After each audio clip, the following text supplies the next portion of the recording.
Hi பவி Prema YouTube channel friends. இன்றைக்கி என்னன்னு பார்த்தீங்கன்னா சிம்பிளான ஒரு ரசம் தான் பண்ண போகிறோம். ரசம் பார்த்திங்கன்னா நான் எனக்கு தெரிஞ்ச மாதிரி வைக்கிறேன். எண்ணெய் ஊற்றிட்டேன், கடுகு கொஞ்சம் போட்டுடலாம். இப்போ தீயாக கம்மி பண்ணிவிட்டு இப்போ வரமிளகும்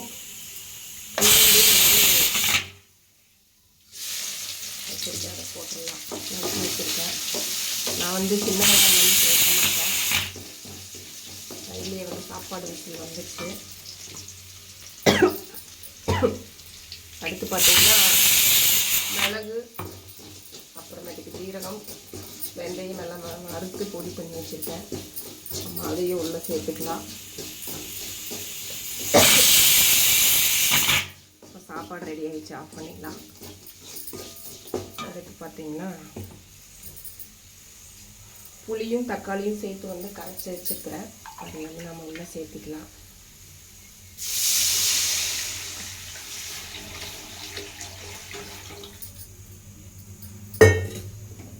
தீயை அதிகம் பண்ணிவிட்டு கொஞ்சமாக மஞ்சத்தூள் மட்டும் போட்டுக்கலாம்.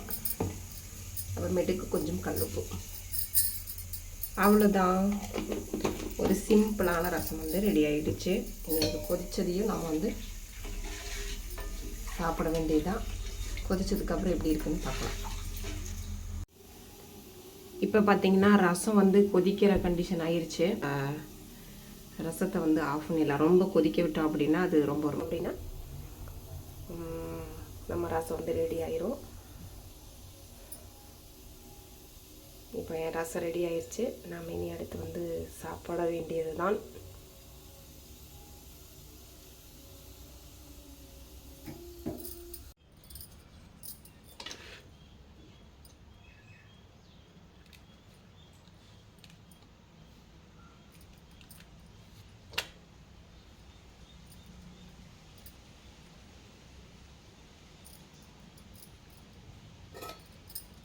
நான் வச்ச ரசம் ரெடி.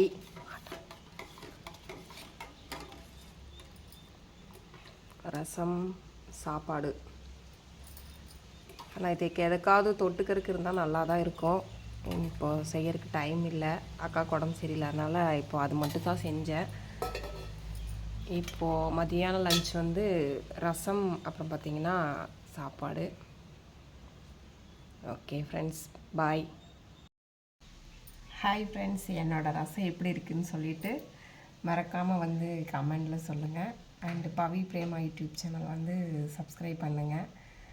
அப்புறம் எதுவும் குறை நிறைகள் இருந்தால் கண்டிப்பாக சொல்லுங்கள். பாய்.